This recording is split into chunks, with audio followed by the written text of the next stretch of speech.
Colors. They fill most of our days with joy. For most of us, they brighten up a room, or an outfit, or the scenery. For most of us, they are a good thing, a happy thing. But for the rest, they strike fear into the hearts of their victims. Blood pressure rising, heavy breathing, the world slipping in and out of focus. All because of this. Chromophobia, or fear of colors, is derived from chrome, meaning color, and phobos, a deeper version. The word phobia itself is the thing causing people to be afraid of situations or objects that aren't harmful. An anxiety disorder. A lot of people with chromophobia don't know, or more often than not, end up keeping the fact to themselves, and not telling the people who can help them. Due to this, you may be surprised to know that 1 in 5 adults and 1 in 10 teenagers have experienced this phobia at some point in their lives. Chances are you know someone, or even multiple someones with chromophobia.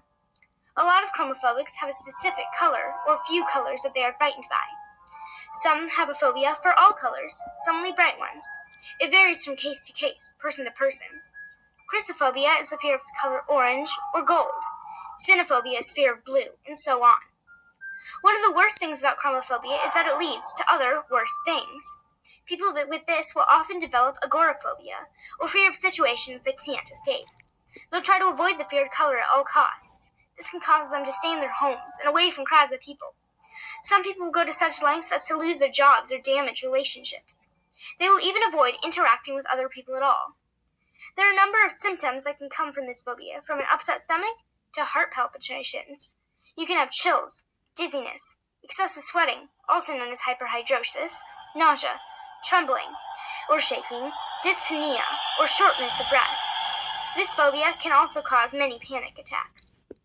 Now, this is all helpful information for people who haven't experienced much of chromophobia, but another question they might have is, how do they get it?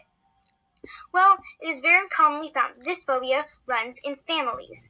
It can be caused by a mix of genetic and environmental factors, or things that a specific person interacts with and experiences in their life. Another common cause that appears a lot is PTSD. If someone experiences a traumatic event during childhood or adolescence, their mind can sometimes be trained to associate a neutral stimulus for the event, such as a specific color.